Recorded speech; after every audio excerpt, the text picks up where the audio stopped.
Yo, Descendants, Augiesaint here, and welcome to the channel. Hope you guys are having a fantastic day, and I want to talk to you about Ines in this video. We have perfected her to the best of my abilities right now. She's really good at mobbing. I want to actually go out and say she is the best Descendant at mobbing now, hands down through all content, especially Void Vessel, the new AoE farming like dungeon thing we have to do. Ines can just plow through all 20 levels. It doesn't matter what the enemies are weak to.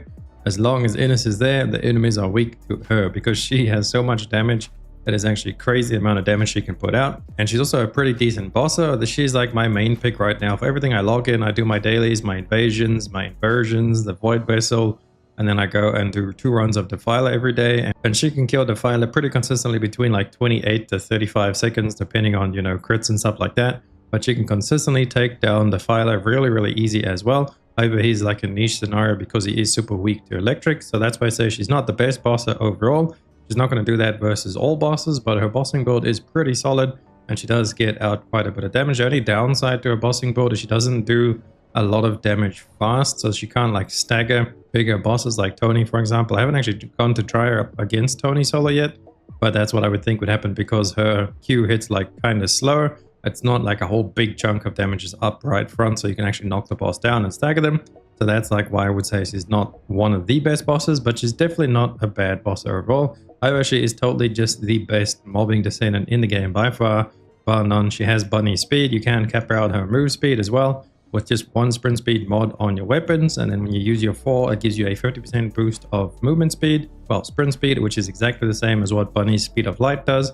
So when you have up your 4, and you have 1 sprint roll on your weapons with the weapon core system, you can hit the sprint cap, so it's really easy to maintain it as well, because with our current setup it's on like a 5.6 cooldown and then the duration is 10 seconds. So if you manage your resource well, you're going to pretty much keep up that speed buff all the time. Maybe just when you're starting out the dungeon or something, you won't have it right away because you have to obviously kill some mobs, get the debuff ticking on them to actually get your special resource. But once you get rolling with Ines, she is a wrecking ball and she doesn't stop. So without further ado, let's just hop straight into the builds we have for her today. First of all, we're going to start with the mobbing build. Now this is my preferred mobbing build. We are actually now running Time of the Hunting Hounds originally, which is still a very valid option if you don't have this mod yet. You don't need this mod for the mobbing build. However, you do need this mod for the bossing build. Just keep that in mind. So don't worry if you don't have it right away, you can farm it up over time. And the build I wouldn't change at all depending on the Transcendence mod for mobbing. So this is our mobbing setup. If you don't have the mod, that's fine, just don't run the mod. Early on I was actually not using this mod because we had a very good singular reactor from our bunny obviously. Because when you don't have this mod on, your first ability is actually a singular ability. To go ahead and remove it, you can see it is singular, so it does quite a big chunk of damage. And your 3s also does quite a big chunk of damage. And this is like a little snipe when you don't have the Transcendence mod, so it's actually really good early on, and I did actually like it for mobbing. So if you don't have the mod, don't fret, but if you do put the mod on, then all your skills now become tech, and it also changes your 3, so it's a little bit of a charge. It's kind of annoying, this little charge. I like barely ever use it, just there for style points and, you know, look at Ines's booty. But other than that, we don't really use it that often. We really just focus on the first ability, and this is we have down to a 1.3 second cooldown, so we can spam this really fast. Has 3 stacks. You can pretty much just spam this infinitely. You won't be able to press it fast enough depending on your FPS as well, because obviously all that stuff does take a part of the game. But with this cooldown and this setup, you'll be able to spam this out all the time. So let's have a look at the modules. Time of the Hunting Grounds, we just went over that. Then we are running Nimble Fingers as well as MP Conversion for as much cooldown as possible. Then we do have Focus on Tech and Focus on Electric. Again, just to max out the cooldown. The most important thing, the one is actually going to have like, you could probably even drop one of these focus mods for a specific or specialized tech or specialized electric mod if you wanted a tiny bit more damage. But then the main thing you'll be losing cooldown on is going to be your ultimate, your Snare Hunter. See, this is at a 7.7 second cooldown and the duration is 10 seconds. If you see it down below, the short circuit buff is 10 seconds. That's why I like to have as much cooldown as possible, not so much for the first ability, but mainly for the 4th ability, because this thing, whenever it's up, you get that massive speed boost, and if it's up for 10 seconds and it's on a 7.7 second cooldown, you do the math, you can pretty much keep that up all the time. Well, you can definitely keep that up all the time as long as you have the resource for it. So that's why we like to run all the cooldown. But no, damage is so high, you really don't need to drop any of these for like specialized damage mods. So that is why we're running it the way we do. And then we have 3 crit mods. We have both the blue crit mod, Skill Conk and Skill Insight, just for the massive amount of crit rate and crit damage. And then we also run front lines for increased crit damage and skill crit rate. The reason we don't run the other crit mod that gives you a little bit more crit rate, I think it's called, yeah, emergency measures right over there, is because with this setup, we get very close to crit cap, skill critical hit rate 94.6% crit. And then with the inversion buff and our MP and all that increasing a little bit, that will pretty much cap out as well because of how her passive works. Just make sure that you do have MP on your sensor. Doesn't have to be a maxed out roll. As you can see, ours is actually pretty low, 133. And then we get to the 94.6. If we go ahead and change this out, I think I have a max roll right over there, 155, and now it's gone up to 97.5. So surely it is nice to get the maximum MP like a higher roll, but I have been playing with this because this is the best Slayer set that I have. Unfortunately, we have killed Pyro hundreds of thousands of times. Well, maybe not that many times, but we killed him a lot, and that's the best we could do. So 133 or even lower would definitely work, as we're still at like a really high crit chance there, 94, so basically 95%.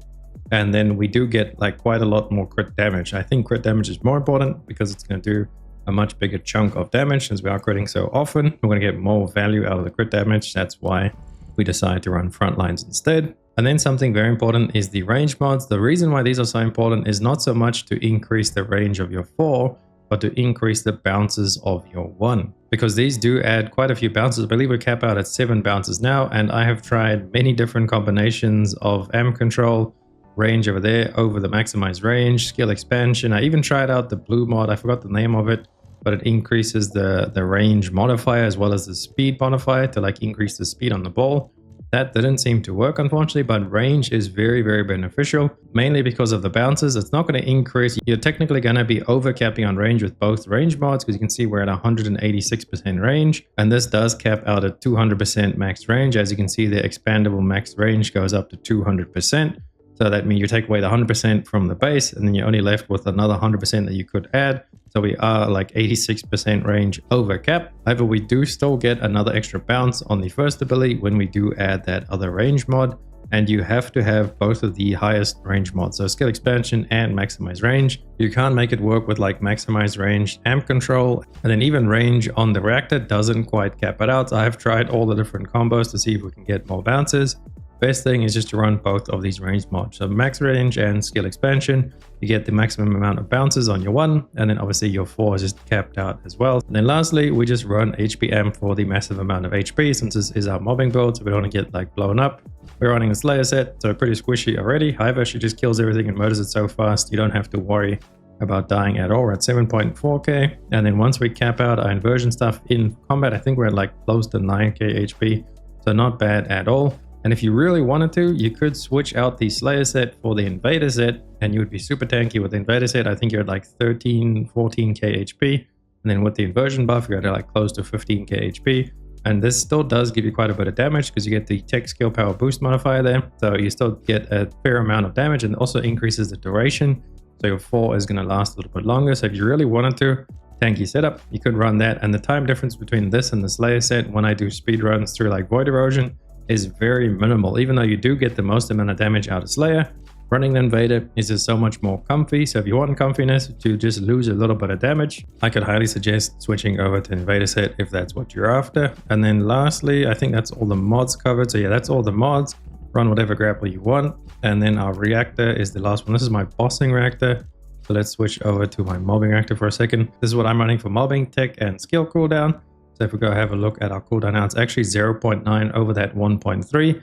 However, I think the perfect mobbing reactor for me would just be double damage roll. So like tech electricity, because you don't really need that cooldown. Like I said before, the 1.3 second cooldown, then you have like 3 stacks of it. You're really never going to cap out anyway, because for my bossing reactor, where's my bossing reactor? I don't have cooldown on there. And when I am fighting the boss, I barely ever run out of stacks. Like sometimes I do. I guess it's because I'm not at like a crazy high frame rate when we're doing bosses. We're not at like 144 consistently. We're at like 100 or so. So I don't always cap out. Sometimes I do cap out, but I would say it's not super important. However, mathematically, if you want the highest amount of DPS, especially for the bossing reactor, cooldown would be the best roll to get, you know, that one so you can spam it as fast as possible. But for me, like personal play and trial and error, it just doesn't seem all that important. So that is the best one I have for now. That's why I'm using it. Otherwise, I would look for something like this one right here. This is my bunnies reactor. This is what I would say is like the best one. Obviously, if you change that singular over to tech, so electric and tech, you just want something similar to that, like just massive amounts of damage on it, and then that's just going to help you, I think, more than want that little bit of cooldown will. So that is the mobbing setup. And then also one important thing is the sprint speed with the weapon core system. As you guys can see, we have 3 sprint cores on here. But the problem with this is if we have a look at our sprint speed, right now we're at 1088 sprint speed. Sprint speed does cap out at 1300. And when we use our 4, we gain 50% movement speed buff or sprint speed buff. We go ahead, we activate our 4. We have a look now, we are capped out at 1300. So 1300, remember that number. We have 3 sprint rolls on this. Okay, now let's actually switch over to our Thunder Cage. And then we're going to chuck out the 4 again. Our Thunder Cage has 1 sprint roll on it, by the way, 12%. Look at our movement speed, we're at 1296. So we're 4 movement speed off of the movement speed cap. So technically 2 of these movement speed buffs are actually wasted on the Secret Garden because we can pretty much hit the sprint speed cap with only 1 sprint speed. So if you want to min-max, you could switch those sprint speeds over to grappling hook cooldown, or even like increased magazine size, fire rate, I think on the bottom one, and then on the top one you can put in the increased firearm attack just to make your Secret Garden a little bit stronger. So having all those sprint speeds is kind of a waste. However, I do like to have it because as you can see, our movement speed right now with the Thunder Cage without any buffs, we're at 896 movement speed. We switch over to our Secret Garden, now we're at 1088, so you can see it's quite a nice little boost. When we don't have any buff up, it is quite a bit faster than, you know, having your buff up. But when you have your buff up, it is completely wasted having more than 1 sprint speed roll on your Secret Garden. And you should totally be using the Secret Garden with Ines as well, especially when you are using the Time of the Hunting Hounds, because everything is tech. So you're going to proc and use that ability all the time. So that is my little take on the sprint speed. If you really want to min-max this, drop those 2 sprint speeds and then either go grappling hook, recharge time. This is our Secret Garden, just a basic Secret Garden mobbing build. Nothing too fancy there. We don't ever use the Secret Garden. The only time I actually shoot this gun is at the end of Void Erosion when you need to shoot the boss to break the little immune thingy. So we'll do a little bit more damage. However, I would say just roll double grapple hook cooldown on there if you really want to min-max, because you can fly around the map at lightning speed using the mid-air grapple. And you can do the movement tech, you know, boost yourself a little bit faster. Let me show you guys what that looks like. Sometimes I miss it because latency, but basically you just want to melee just before you hit the peak of the grapple and it's going to catapult you a little bit. So if you get the cooldown time on the grapple, you can do that even faster and just go crazy fast all the time. You can see there it gives you quite a little boost. And while you have your 4 up, you'll be running fast. You hit this and you hit that and boom, we are zooming all over the place. So with double grapple hook charge on that, you should be able to get it up pretty fast. So that is for mobbing. Now let's have a quick look at the bossing build we have. I call this ping pong because that's basically all you're doing. I don't even think anything changed except for 1 mod. So if we go back, look at our mobbing mod. And the only thing that really changed on the bossing versus the mobbing is we removed the HP amp mod.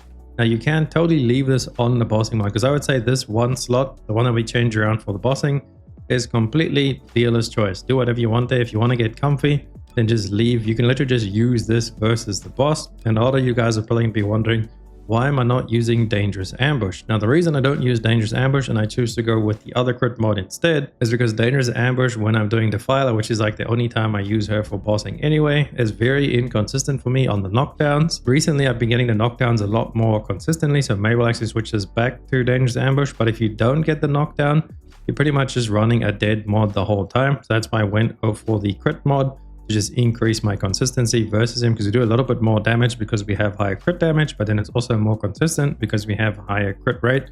We're hitting that 100% like flat on all the time. But the boss does have crit res. Obviously you'll never really truly hit 100% crit rate, but that's the reason I run that. Or you could put Dangerous Ambush, and if you do knock it down, Dangerous Ambush will be a lot better. However, we run it like this and our runs still average around 30 seconds anyway. So totally up to you, dealer's choice. You could even go in HP mode and you'll still run between 30 to 35 seconds on the kill, and you'll be a lot more tanky if you just have that 1 HP mod. But we are running exactly the same stuff, the full Slayer set, and then we are just changing our Reactor for bossing. We're running additional Colossus damage and crit hit damage. Now you could go run cooldown on that like we had before the discussion. That is the min-max, like ultimate amount of damage you could do, as if you run cooldown, because this does cap out without the cooldown. You will sometimes not be able to hit it just for like a second, half a second, but obviously like trying to min-max the mathematically best highest damage is going to be cooldown with Colossus damage, but we run Colossus and crit damage, and that just does wonders for us anyway. So that is what we use for bossing. We have like a good 30-second average kill time. Sometimes we get as low as like 27, 28 seconds, but consistency wise, we get around 30, 32 seconds is our average kill with this setup, with using that reactor, as well as using emergency measures over dangerous ambush. And then finally have one little niche build to share with you guys, the Veterans Tactics build. This is a pretty fun build when there's like high mob density, because it's going to reset your 4 quite often. So you can have up quite a lot of these. I've had like 5 or 6 of these up before, these snare hunters. So you can just throw them up all over the place. I can show you what that looks like by just resetting our cooldown. So we throw one there, cooldown, you can throw another one, and then another one. Obviously it's not resetting now, but I'm just showing you like the coverage you can get if you actually max this out. I can't actually replay, there we go. So you can throw out quite a few of these and they don't cancel each other out. They just have their duration that runs out. That's why it's really cool to run. The only problem with this Veterans Tactics is it's such a low chance to proc. It's only really good when there's like really high density. So with a place where I run this would be on like 400% dungeons, because the mobs is like a crazy amount of mobs. Over there it just works beautiful, as well as the hard mode Spec Ops, because there's quite a high density of mobs in there. Is another place I like to run it. Those 2 places, and then maybe Void Vessel as well. Void Vessel has a pretty high density as well, so I would run it for that. But just anything with super high mob density, you can go ahead and switch out to Veterans Tactics. So we're running both the focus mods, running both of the range mods. We're running the cooldown mods, Nimble and MP, and then we are running the HP mod. And then the mod that we actually drop for the Veterans Tactics is the crit mod, the frontline. So that's the difference to the mobbing version. This is normal mobbing, so everything else that's not super high density. For veterans, you just switch out the crit mod frontline. So you can see there, Veterans Tactics, and then everything else is exactly the same for the mobbing build. And then lastly, I could just give you guys some tips on inversion stuff for when you do bossing versus Defiler, or any boss for that matter. If you pick up these rounds, so you shoot them with your Secret Guard, it's going to proc the enhanced focus rounds. It's going to make the boss take quite a bit more damage from you, because it will reduce all of their attribute resistance up to 5 stacks of that 4%. So quite a nice amount. Only thing you have to do is shoot them a couple of times with the Secret Garden. So you can like shoot the Secret Garden, throw your 1, shoot, throw 1, shoot, throw 1. I think you have to shoot like 3 times. You have to hit the boss with 3 bursts from the Secret Garden. And then it should be fully stacked up, and it lasts for 30 seconds. So that's about as long as it takes to do the fight anyway. So you just have to stack it up at the beginning, and then it'll give you a nice little damage boost. And then if you're doing mobbing, all you do is you go ahead and pick up this Archie boost one over here. Give you skill cooldown and skill speed and range increase modifier when you hit 5 or more enemies, which does happen quite often. And then the other 2, I like to run biodensity for the HP, just to increase, you know, your little bit of tankiness, and then selective neurostimulation gives you quite a bit of MP regen, because it like procs every now and then. It just gives you a massive boost of MP. Or you could even technically drop the HP one, and you could run the MP one over here. It's going to increase your maximum MP as well as your MP recovery. And your maximum MP is going to increase your crit chance because of how a passive works. But honestly, 94% for me feels fine. So we just run it with the HP one. But I think that's about everything I have to share with you guys on Ines. If there's anything I missed, or if you guys have any other tips or tricks, leave them down below in the comments.